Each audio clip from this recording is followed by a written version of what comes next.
There's the power button, and then this is your desktop.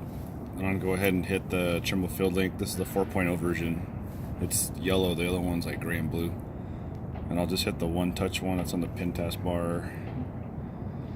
Just open up. It looks a lot like the old software, not really much difference from the other one, from the 2.0.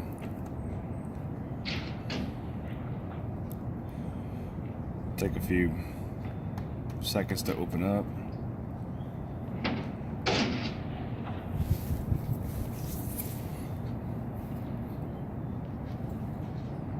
There, it's loading. Right there, you got that's for your battery life for the tablet.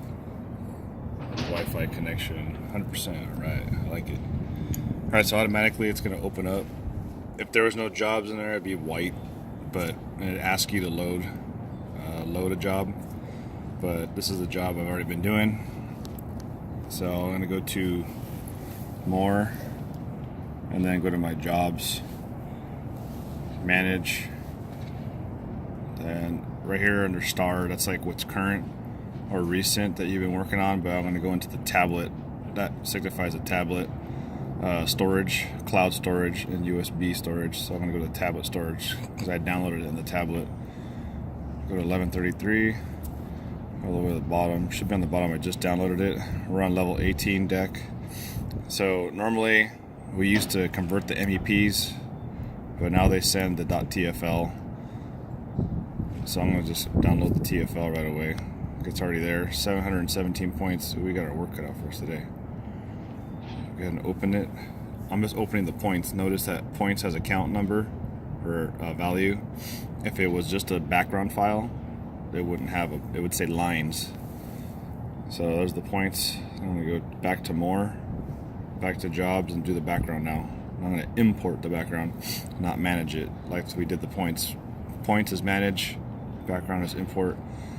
Go back to jobs, go back to 1133, which is our project, and go to level 18 deck, DWG, which is the drawing, the background.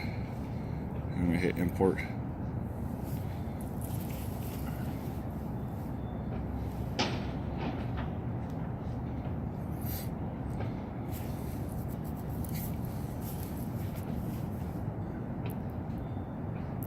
Just wait for it to load, and they should lay on top of each other if they're scaled correctly. We check it, so we'll go, since we need to create our offsets because this project doesn't have, it has controls designed, but they're usually not laid out. So we use the ones that are close to the core. They're 5 foot by 5 foot, but we have to create them. So we'll go to create, and we'll go to point manager. That's just another way to look at the map too. All right, map looks good. So I know where these offsets are. I'm going to go ahead and zoom into the grids and have to create a point on the grid intersection in order to make an offset. So I'm going to go ahead and use this crop box and highlight the intersection. And I'm in the wrong spot. From model. And then you highlight intersection. So let's go intersection. Now it knows that you want to put a point on an intersection. If it was just like this end point, because there's no actual intersection, you would hit end point and it would make a point on there too. So I hit create. I'm going to create all of them first. Zoom out. There we are right there. Crop that intersection, hit create. I have a point on there.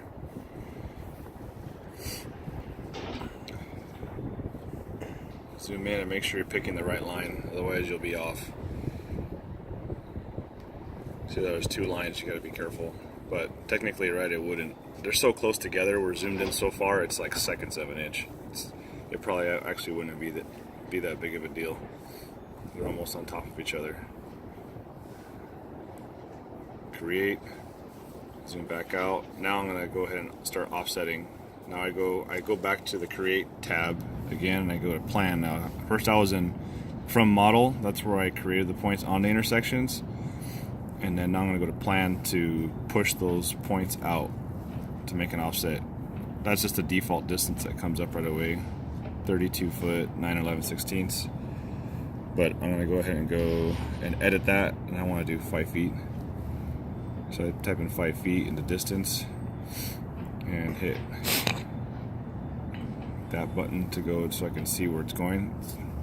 So I'm gonna hit create and then hit the turn, make a 90-degree turn, hit create again. Now I have a 5 foot by 5 foot offset. I'm gonna go ahead and do it again. Create, turn it, create. 5 foot by 5 foot. I haven't changed the value, so that's why it's sticking with the 5. Go ahead and do it again. Create, and then, oop, wrong way. Create. There's my other 5 foot. It's last time right here. Create and create. Okay. All right, now I did all my offsets. I'm going to go ahead and change my measure settings, as I'm just getting to the point where I want to do my resection. I'm going to change it to high precision. Fast precision is for layout. High precision is when I'm shooting, I'm measuring my control points. I'm going to do my resection, or people call it benching in. And now I'm going to connect to the device. Hit device. And then you hit device. If it's not connected, this is all it's going to show up. It's the connection. Once it's connected, you have some more options, but that's for later. So I'm gonna hit connect. The channel is 21, network's 200. It should match the robot display screen. That's always subject to change. Say that you ran into a project where somebody else happened to have those same exact numbers, or one number was the same, you'd have to change it, or they'd have to change it. The robot will get confused and it won't be able to connect.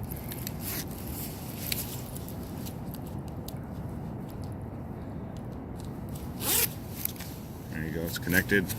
Tells you how level it is. It's got 10 seconds on the sighting and turning on, which is totally acceptable.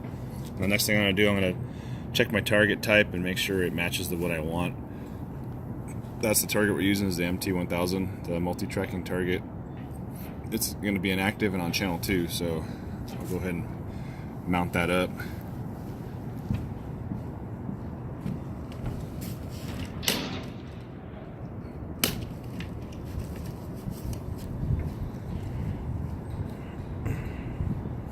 Battery. Go ahead and insert the battery. This has a shape, matches the shape, and the contacts will go down. Go ahead and push it in here. If you want to pop it out, just pull these tabs right here together at the same time. It'll spring out. Go ahead and set it to channel 2.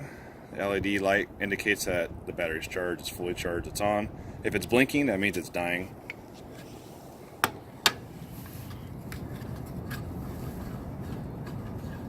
For some reason you ever needed to add, like a coupling or something to flip something around, and you didn't have, and you're trying to position the prism a different way. These are 5/8 threads. You can get 5/8 rod or 5/8 rod coupling as a last resort. All right, so now we're going to go ahead and get ready to do our resection. So I'm going to go to device setup. See how the device has more options now. It wasn't just connection. Now they have connection, setup, turn to, tools, and settings. In the settings, you would go here to check your robot level, calibrate the instrument, but we're going to go to setup right now. Reference elevation, it's to hit a benchmark. Always highlight show residuals, so when you measure a point to a point, it tells you what it is, the distance is between each other. So this is the cursor. Tap that and it'll give you directions. I believe down is to the right. I guess if you're facing this way, that would be the right. Go ahead and turn the robot.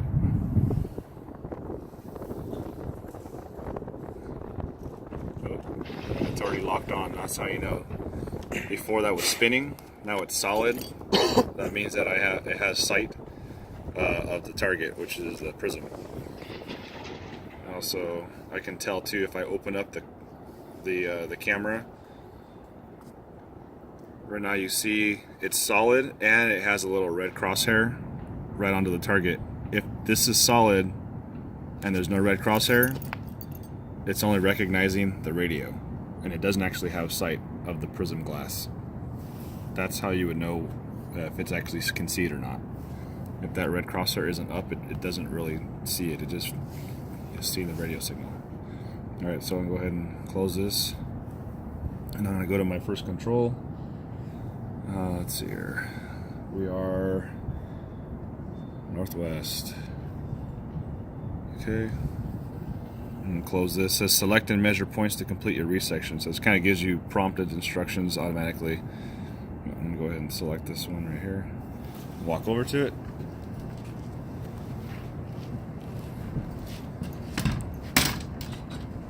So these are special controls. I had to put a form saver over the top of this because the way they put this control point is they laser it up through the duct tape. And I mean, if I put my rod on top of that, it'd fall right through the duct tape. This is not a typical or normal practice. This is how they do it here, and we just kind of adjust to the job. All right, so I'm gonna level up and get my bubble all nice and level. All right, and then right over the control point, and then I'm gonna go ahead and take a measurement. Notice how it's taking some time to take a measurement. When I'm in high precision, it takes a longer measurement. All right, there's one control. You see how it's just computed, measured, and then how far you are off. So computed is what it should be, measured is what you measured, and it tells you how short you were. So we're gonna go to the next control point. Remember, it's not gonna show me any numbers until I measure a second point.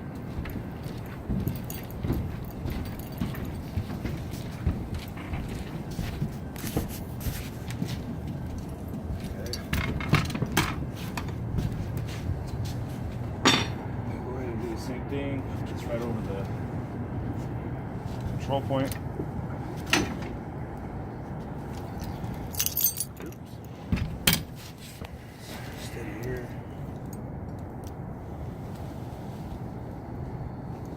Alright.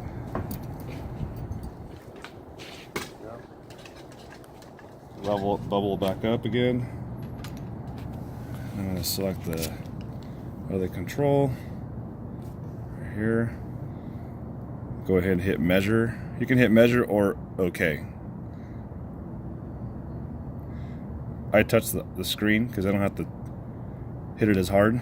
So so far, because of the angle that we're at, which is 35 degrees, 135, 45 to 135. Excuse me, from 45 to 135 degrees. If you measure 2 points within that range, you'll get a value saying that the instrument can calculate an accurate position on the job. So we're within a 16th between these 2 points, and with the calculated and measured, I was telling you. So these two controls should have been 32 foot 6 inches, and we measured 32 foot 5 and 7/8, so they're within an eighth of an inch. So now we're going to measure the third. Just measure 3 or more.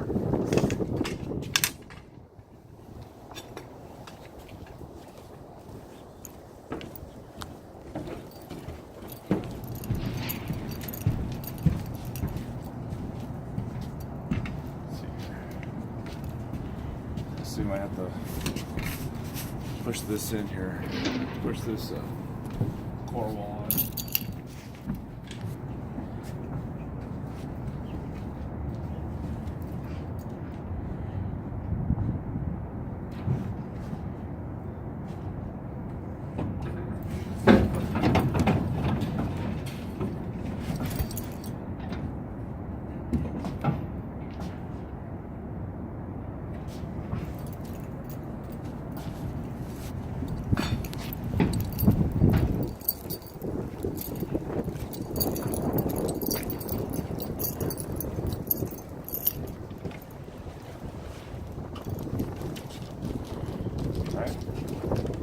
Good, we get that out of our way. Now go ahead and bubble up again. It's our third point.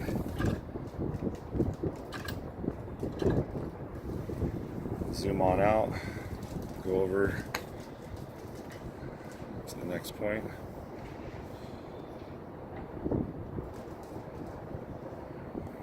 Take a measurement. Nobody breathe. All right, look at that. All three within a 16th. That's a pretty good resection. So this is what you want. So you go ahead and hit set, and you could even go ahead and check how good this one is. You go to measure, and go to layout, and then pick that point you're on. Look at that, 0, 0. That's pretty darn good. So what we want to do though, before we start laying out, is we want to go back to our measure settings, and we want to go to fast precision now. We're going to lay out faster. It takes a quicker measurement. And let's see here, now we go back to measure and then to layout, and then we select our points that we want to lay out. You go ahead and select this one here, and then remember, every dimension given is your shoulders square to that robot facing it. It's telling you where to go. So it's telling me to go back 4 7/8 and to the right 7 3/16. What I like to do, I always like to go to the bullseye and go straight to that, and I like to follow that instead of looking at the map. Oh, no, regardless of whether or not you're looking at the map, whenever you get within 3 feet of a point, it's going to go right to the bullseye anyways. But that's it for now.